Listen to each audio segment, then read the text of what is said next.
የቤተክርስቲያን መከራ ስንሰማ የመጀመሪያው መፍትሄ ማልቀስ። ስለ ቤተክርስቲያን እንባ ያለው ሰው ትክክለኛው የአገልግሎት ጅማሬ እሱ ነው። ቁጭ ብሎ ማልቀስ የሆነ ሰሞን አይደለም። እኛ የሆነ ነገር ሲከሰት ይቆጨናል፣ ተደፋፍረናል እንላለን፣ እንተያያለን እንላለን፣ የሶስት ቀን ጉባኤ እናዘጋጃለን፣ ሰልፍ እንወጣለን፣ እንረሳዋለን። ለቤተክርስቲያን የተቆጨ የቀና ሰው ምን ማድረግ ነው ያለበት? መጾም ነው ያለበት። እየበሉ መበሳጨታል፣ እየጠጡ እየሰከሩ ወይ ቤተክርስቲያን እስቲ አምጣልኝ ያንን ምግብ እያሉ መብላት። አሁን ቤተክርስቲያን ከሳሽ አላጣች፣ ተከሳሽ ነው። ሁሉም ከሳሽ። ችግሩ የማን ነው ቢባል ሁላችንም የምንጠቁምበት አዳም ሔዋንን ሔዋን እባብ ሰይጣንን አላው። በተለይ ቤተክርስቲያን አገልግሎት ለአንዱ ፈተና መሰላቸው። አንዳንድ ሰዎች የሆነ ትልቅ ስራ ቦታ ላይ ይኖራቸዋል ወይ የሆነ የውጭ ድርጅት ይሰራሉ፣ የኤንጂኦ ይሰራሉ። እዚህ መጥተው አገልግሎት ትንሽ ሲያስከፋቸው እኛ እኮ ስንት ነገር ያለን ሰዎች ነን። ስንት ነገር ጥለን ነው የምንመጣው። ስራ የፈታን አይደለም። የትም ነገር ጥለ ብትመጣ ከእግዚአብሔር ቤት ይበልጣል። በቤተ ክርስቲያን አገልግሎት ላይ አገልግሎ እግዚአብሔር ስሙን የሚረሳው ሰው አንድም ሰው አይረሳም። እኛ ልንረሳ እንችላለን። ክሬዲት መስጠት ምናምን የሚባል አናውቅም፣ እንሞታታለን። የትናንቱ ድንጋዮች የአሁን ድንጋይ አይወዱም። አሁን በቤተክርስቲያን ችግር ምንድን ነው? ነባሩ አዲስ ሰው ሲመጣ አይዋጥም። ምንም እኮ አገልግሎት ሁሉ ለዛ ያለው ድሮ ነበር ደስ የሚለው ይላል። ጥቃት ይደርስብህ፣ ትበደል፣ ትሰደብ፣ ትታማ፣ ትቆስልና ትናቅ ይሆናል። ኃይለኛ ያጎሳቁልህ፣ ወዳጆች ይተውህ፣ ሰዎችም ይንቁህ ይሆናል። የህይወትህን ዓላማና የተፈጠርክበትን ግብ ተከተል፣ ስራህን ስራ።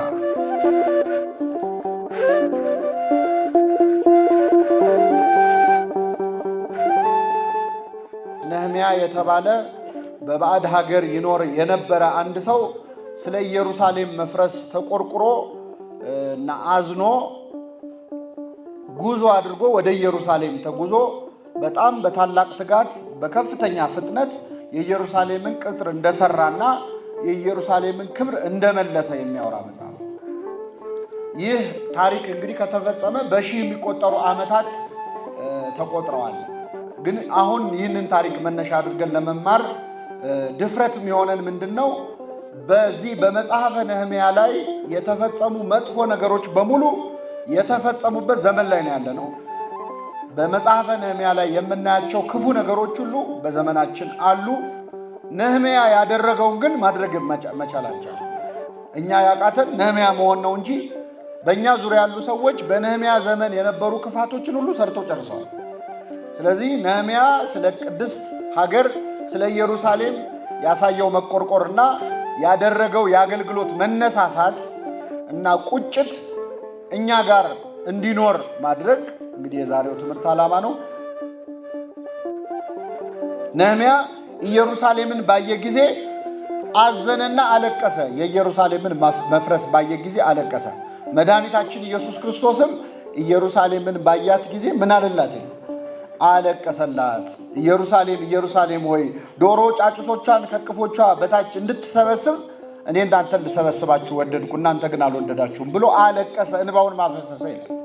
ስለዚህ ነህምያ ለኢየሩሳሌም ያሳየውን ነገር ክርስቶስ በቁሙ ለኢየሩሳሌም ለከተማይቱ፣ በምሳሌው ደግሞ በአጠቃላይ ለምዕመናን ለቤተ ክርስቲያን ያሳየውን ፍቅር መነሻ ያደረገ ነው ማለት ነው። በሱሳ ግንብ በዛሬዋ ኢራን በምትባለው ሀገር በቤተ መንግስት ውስጥ የንጉሱ ጠጅ አሳላፊ ሆኖ ነው የሚያገለግለው። የንጉሱን መጠጥ ንጉሱ ከመጠጣቱ በፊት እሱ ነው የሚጠጣው። ምናልባት ጠላት ንጉሱን በመርዝ መግደል ፈልጎ ከሆነ እሱ እንዲሞትና የንጉሱን ሞት እንዲያስቀርለት ማለት ነው። የንጉሱን ጽዋ አስቀድሞ የሚጠጣ ጠጅ አሳላፊ ታማኝ ነው። የሚኖረው በቤተ መንግስት ነው፣ በምቾት ነው። ግን ምን አለ? በሱሳ ግንብ በቤተ መንግስት ውስጥ እያለው የኢየሩሳሌምን ነገር ጠየቅኳቸው ይላል። እስኪ በሉ የኢየሩሳሌምን ነገር የት ሆኖ ነው ስለ ኢየሩሳሌም የሚጠይቀው? ቤተ መንግስት ውስጥ ሆኖ፣ በሱሳ ግንብ ውስጥ ሆኖ፣ ምቾት ውስጥ ሆኖ፣ ድሎት ውስጥ ሆኖ የንጉስን ጠጅ እየጠጣ የንጉስን ጮማ እየቆረጠ የሚያሳስበው ግን የማን ነገር ነበር? የኢየሩሳሌም። ኢየሩሳሌም እንዴት ናት አለ ነህምያ። የመጀመሪያ የሚያስተምረን ምንድን ነው? ስለ ቤተ ክርስቲያን የትም ቦታ ሆነን ማሰብ እንዳለብን። ብዙ ጊዜ ቤተክርስቲያን ሕፃን ሆነን ያደግንበት ሰንበት ትምህርት ቤት ወይ ያስቀደስን አብነት ትምህርት እየተማርን እዚሁ በዋልን ሰዓት የቤተክርስቲያን ነገር ያሳስበናል። ትንሽ ወደ ስራው ዓለም፣ ወደ ንግዱ ዓለም፣ ወደ ማህበራዊ ህይወት እየገባን ስንመጣ ግን የቤተ ክርስቲያን ነገር ትዝ ብሎ ላይ ነው ይችላል። ቤተ መንግስት ከገባንማ በጣም ከባድ። ነህምያ ቤተ መንግስት ውስጥ ነው ያለው። የንጉሱ ቀራቢ ነው፣ ጠጅ አሳላፊ ነው። ግን የሚያሳስበው የማን ነገር ነው? የኢየሩሳሌም ነገር። ዕለት ዕለት የሚያሳስበኝ የማን ነገር ነው አለ ቅዱስ ጳውሎስ? የአብያተ ክርስቲያናት ሁሉ ሐሳብ ነው። ስለዚህ ህዝቡ በመከራና ስድብ ላይ ነው ያሉት፣ በሮቿን በሳት ተቃጥለዋል አለኝ። እንግዲህ ይሄ እንደ ቤተክርስቲያን ወደኛ ስንመጣ የቤተክርስቲያን አሁን ያለችበት ሁኔታ እንዴት ነው? ቅጥሯ አልፈረሰም ወይ? ቤተክርስቲያን ምናልባት ስናየው አሁን አጥሩ ጥሩ ነው፣ እንደውም እዚህ ሌላ እየሰራ ነው አውደ ምሕረቱ ላይ። እሱን ማለት አይደለም። የቤተክርስቲያን አጥር የሚባለው ቅጥር የሚባለው የምናየው ፊዚካል አጥር አይደለም። በወንጌል ላይ ምን ይላል? የወይን አትክልት ስፍራ ነበረው ለአንድ ሰው፣ በዚያች አትክልት ስፍራ ላይ ተከለባት፣ ሰራተኞችን መደበላት፣ ቅጥርም ቀጠረላት። ቅጥር የተባለው ስርዓተ ቤተክርስቲያን ነው። ስርዓተ ቤተክርስቲያን ነው። ወይን የተባልነው እኛ ነን፣ የተተከልነው እኛ ነን። በጥምቀት ውሃ አፍሳ አይደለም የምትተክለው ችግኝ። እኛን በጥምቀት ውሃ አፍሶ የተከለን የቤቱ ተክሎች እኛ ነን። ያፈራን አለን፣ ያላፈራን አለን። እስከ ሰማይ የደረሰች አለች እመቤታችን። ተበምድር ስረዊሃ ወበሰማይ ጹቂያ። እንደሱ ያሉ ያፈሩ አሉ፣ ጻድቃን አሉ።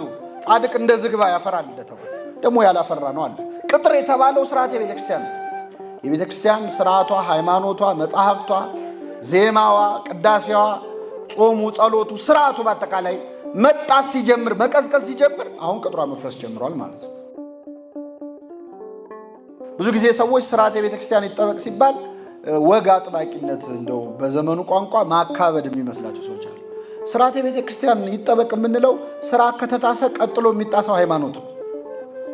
በሚመጣው ዓመት የሚያብድ ሰው ዘንድሮ ሱሪውን ዝቅ ዝቅ ያደርጋል ይባላል። ታውቃላችሁ? በሚመጣው ዓመት ስለሚያብድ ቅድመ ዝግጅት ላይ ነው። ስለዚህ በሚመጣው ዓመት የሚክድ ሰው ከስርዓተ ቤተክርስቲያን ነው የሚጀምረው። ስድብ ስርዓቱን በመንቀፍ ነው የሚጀምረው። መጽሐፍ ቅዱስን መካድ የሚጀምር ሰው በአዋልድ መጽሐፍት ነው የሚጀምረው ስድብ። ቅዳሴውን ቁርባኑን መካድ የሚጀምር ሰው በዛ ዜማው ለምን እንደዚህ ሆነ ምናምን በማለት ነው የሚጀምረው። አጠቃላይ ክርስቶስን መካድ የሚጀምር ሰው ከቅዱሳኑ ነው የሚጀምር። ስለዚህ ቅጥሯ የተባለው ለቤተክርስቲያን ስርዓተ ቤተክርስቲያን ነው። እኔን ለምን መሰላችሁ ማነሳላችሁ? ሰንበት ትምህርት ቤት በጣም እጅግ የምናከብራችሁ የእኛ ታላቆችም እኩዮችም ታናሾችም አላችሁ። አንዳንዴ ቤተክርስቲያን ያለችበትን ሁኔታ ስታዩ እኛ የቆየንበትን እድሜ ያደግንበትን ከቤተክርስቲያን ያገኘነውን ስናስበው እንዴት አድርገን የቤተክርስቲያንን ችግር መፍታት እንዳለብን ጨንቋቸው ያውቃል። አሁን ምንም አይመስላችሁ? ካልመሰላችሁ ጤነኛ አይደላችሁ። ጤና ያለው ሰው ግን እንደው ምን ብናደርግ ነው ይላል። ምንድነው መፍትሄ ውስጥ እያየነው ሰዎች ከእምነት ሲወጡ እናያለን፣ ከምግባር ሲያፈነግጡ እናያለን። እያየናቸው ትናንት ጥሩ የነበሩ ዛሬ መጥፎ ሲሆኑ ሲክዱ እናያለን። ህይወታቸው ሲበላሽና ምንድነው ማድረግ ምንችል? ነህምያ ምን እንዳደረገ ልንገራችሁ።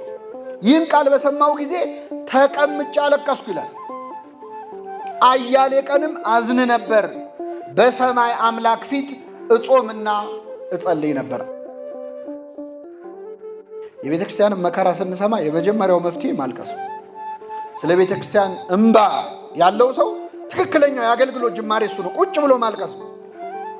ጣዖታት በዝተው ባየ ጊዜ ተበሳጨ ይላል ቅዱስ ጳውሎስ። ማልቀስ፣ ቁጭ ብዬ አለቀስኩኝ፣ ተቀምጬ አለቀስኩ። ማልቀስ የመጀመሪያ ኢሞሽናል ሪስፖንስ ነው። እንዳየ መቼስ አሁን ያደግንበት ቤተክርስቲያን ተቃጥሎ ብታዩ አታለቅሱ?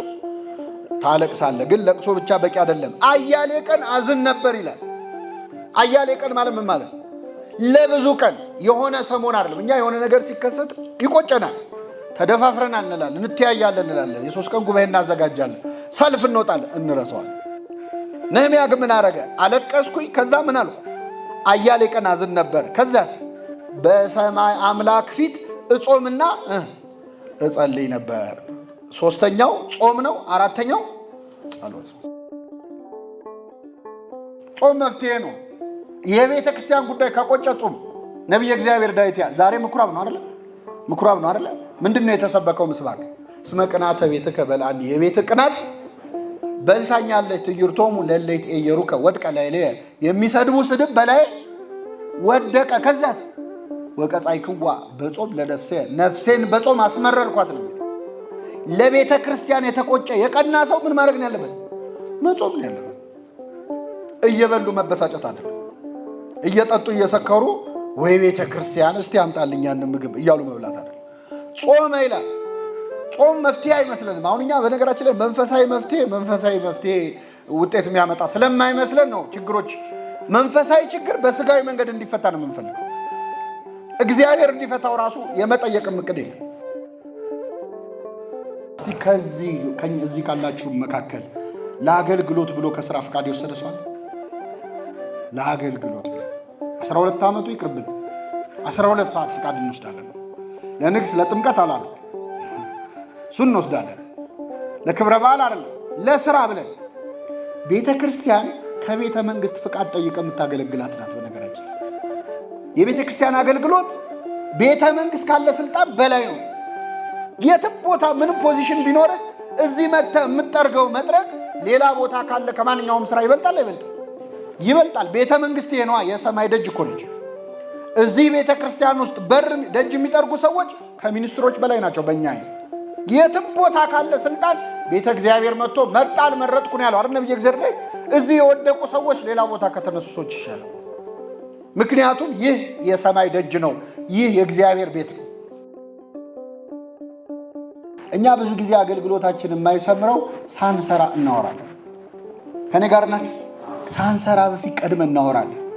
አይምሯችን ደግሞ የሰራውና ያወራውን አይለይም። የሰራው ይመስላል። በጣም ስታወራው የሰራው ይመስላል። አንዳንዴ እቅዱ ሲቀርብ ራሱ ተደስተን የሰራነው መስሎን የተውነው ብዙ አለ። በተለይ ቤተክርስቲያን አገልግሎት ላይ አንዱ ፈተና መሰላቸው፣ አንዳንድ ሰዎች የሆነ ትልቅ ስራ ቦታ ላይ ይኖራቸዋል ወይ የሆነ የውጭ ድርጅት ይሰራሉ፣ የንጆ ይሰራሉ። እዚህ መጥተው አገልግሎት ትንሽ ሲያስከፋቸው እኛ እኮ ስንት ነገር ያለን ሰዎች ነን፣ ስንት ነገር ጥለን ነው የምንመጣው። ስራ የፈታን አይደለም።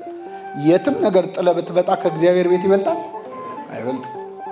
አይበልጥም። እኔ ብቻ ነኝ ያለሁት፣ አንድ ሰው የለም። አሁን እኮ በቃ ዘመኑን የሞላው እንደሚል ሰው እኔ ብቻ ነኝ ሐሳቢ ለቤተ ክርስቲያን የሚል ሰው።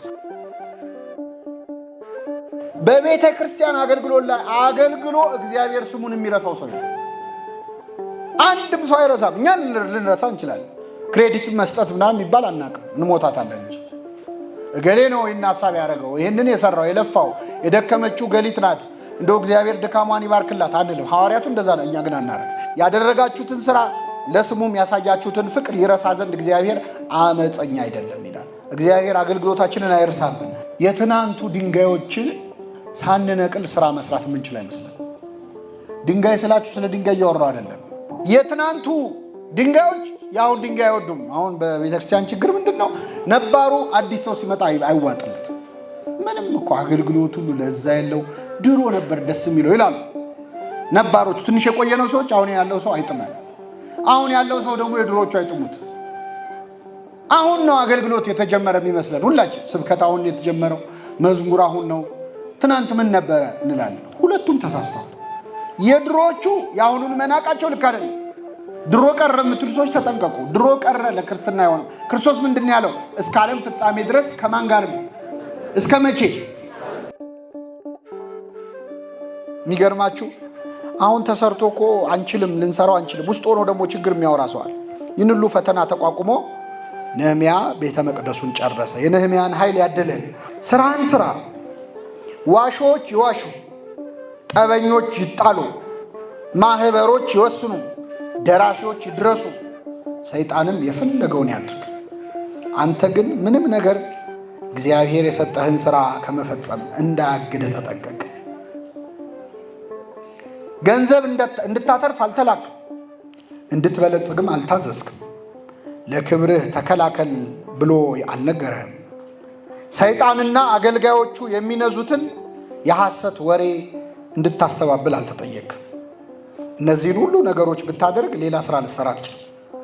ይህ ብቻ ሳይሆን ለራስህ እንጂ ለእግዚአብሔር አልሰራህም። ጥቃት ይደርስብህ፣ ትበደል፣ ትሰደብ፣ ትታማ፣ ትቆስልና ትናቅ ይሆናል። ኃይለኛ ያጎሳቁልህ፣ ወዳጆች ይተውህ፣ ሰዎችም ይንቁህ ይሆናል።